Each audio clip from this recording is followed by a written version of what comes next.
We're still waiting for an intro. This is going to be a short episode of Cartoonami. So, Yeah.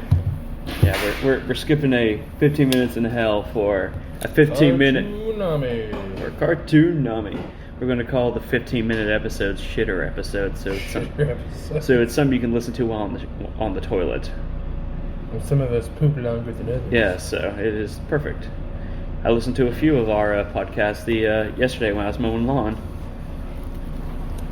But, So yeah, like it's been like hardcore in my mind, Paw Bears, because it took a minute Oh, I remember. Yeah. That. Yeah. Yeah, because that's the thing. It just showed up on my Facebook feed, and I was looking at it because I don't remember the Paw Bears at all. But you know what I remember?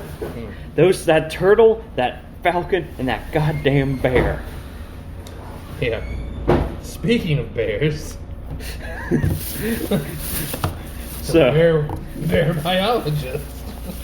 So, for anybody who doesn't listen to any of the other podcasts, me and Heath are huge Futurama fans. Like when it comes to TV shows, Yeah. We quote it way too much. So, the second episode of the 11th season just came out. And this episode takes place 20 years after an episode where Kif and Amy had children. But the weird thing was, Leela was the one who got Kif pregnant. I'm still also like, how they explain that it's the year 3023. That's it's like, yeah, here we go again. Because I watched the last episode from when it got canceled before, and it was 3013. Yeah. How is it 3023? Because the professor told you. No. That doesn't make any sense because the professor resets everything back to when they, had the whole time jump button where Fry kept dying until he landed on it wrong, and then him and Leela, the universe was frozen, and him and Leela walked the earth together for decades with no memory of anything that had happened. I've got my own issues with that because there's no way they didn't have kids. I'm sorry, but I agree. But also at the same time, I figured at that point, just do we really want kids? They didn't have sex. No, they probably had sex, but also time stopped, so their condoms were free for them. Anyways, he resets it to then. It should be 3013. And even at that, even at 3013, I was like, I don't care for when shows that go on forever. Yeah. Reference their years, actual passage of time, because it doesn't make any sense. Oh, because also it doesn't show they age. Yeah, they don't age at all. Look at the other Greening show, The Simpsons. It's been on for almost 40 years. You don't know what year it is in Springfield. Technology changes and stuff like that, and they make references to this and that, but they don't actually on screen go, it is this year here. Yeah. Because then it doesn't make any sense. Even if you want to go, okay, well, they're adults and they're going to... Fry was what? How old was Fry when the show started? I want to say... He was in his 30s, I want to say. Because he was a kid in the 80s. Yeah. He was in it... Well, if he was a kid... Because his dad would have been born in 1951.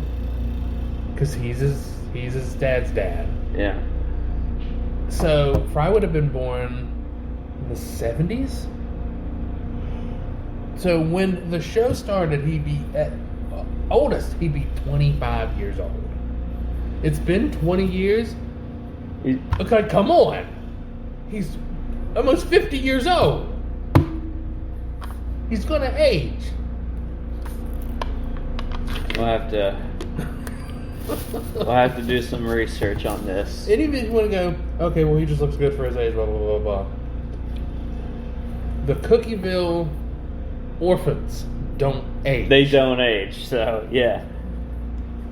Time age, but also, I would chalk it up to, Amazing Medicine of the Future, But at the same time with the orphan. No. Let me finish, because damn it. of the episode, the late Philip J. Fry, when all they do is go forward in time, everybody ages then. Everybody. It's continuity error.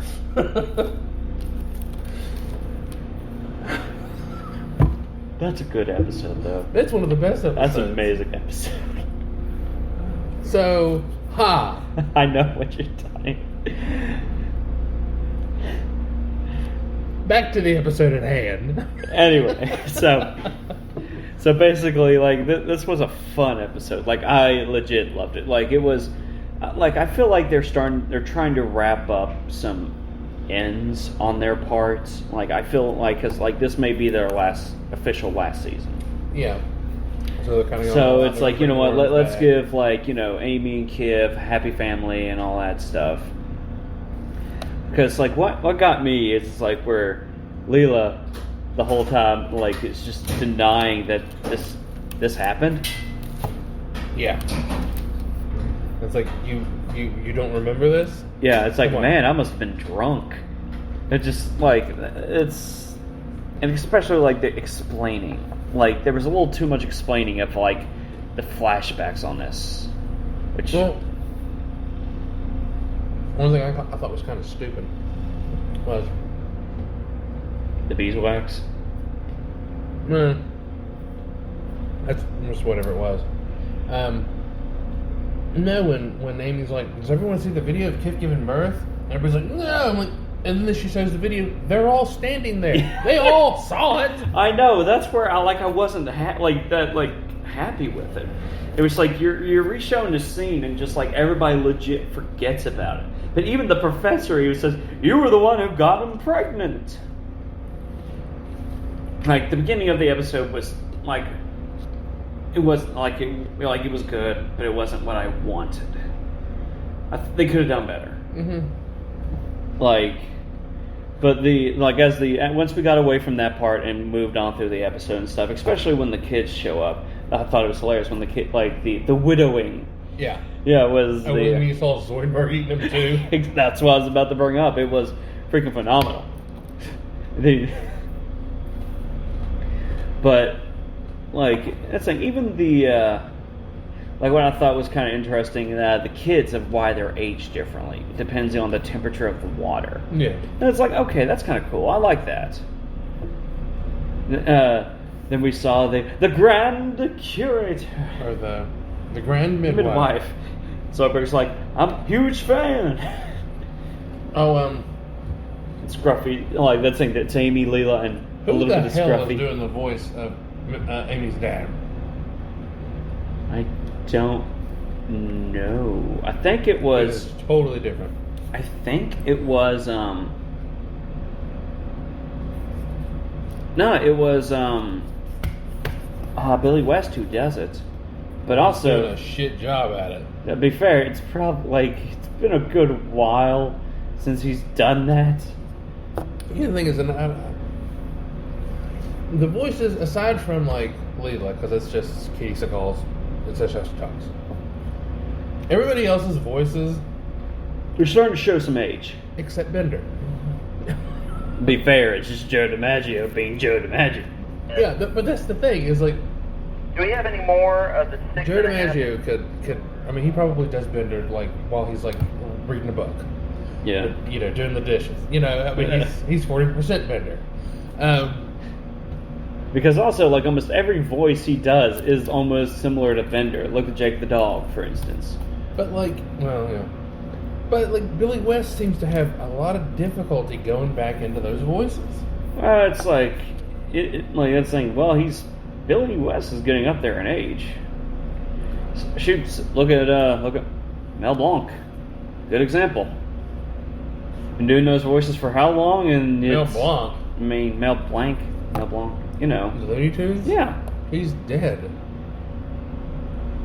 I'm saying like up into the night, like when he started still doing it up to his late age. He like, but also like I don't know if Billy West smokes or not, but it's saying like when you do like your voice shows your age. Shoot, look at Mark Hamill when he does the Joker. The Joker does show like his age. he does the voice anymore.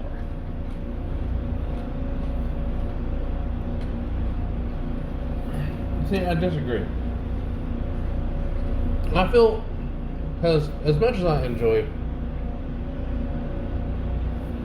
Billy West's voice acting, he kind of comes off as an asshole. He very much does. And I feel like he's phoning it in. He doesn't care to put in the effort to really go back and find Zoidberg and the Professor and Fry. Joe DiMaggio is having a fun fucking time doing this. And it shows. Even Bender's getting some good one-liners in these episodes. So it's like there was a meme I saw, and it was the 4 clips from the scene in the 40% Iron Chef episode where what's his name, Helmut Spargel is Futurama fans, and what he's eating is the new season, and Bender is Hulu. And it's like like it, and it's like it is acceptable. It's what it is. And right then he now. dies. It is acceptable. Yeah. And like I'm enjoying it so far. So far, yeah. But yeah, no, I think you're right in the whole. They think they have one season and that's it. So let's just try to like fill up like the questions and answers that like we need to get before because that's the thing. To be fair, like the last season, they kind of knew what they were dealing with, so they kind of left it on a cliffhanger. Just like, okay, then maybe we can do it, maybe we can't. But where it's like, okay, then, because to be fair, we didn't even know we were going to get a last time. Yeah. So with this one, I think it ended pretty like it's like, okay, then it looks like everybody's starting to get up there in age. Like Matt Groening is like, you know what? I'm tired of fighting for Futurama because I'm losing a battle here every fucking time I do it. And then because no matter what, he has The Simpsons. The other thing is that with Futurama, had Fox really given it the push it needed and kept it in a consistent fucking time slot, I don't think it ever would have got canceled. I think it would have done better than The Simpsons. I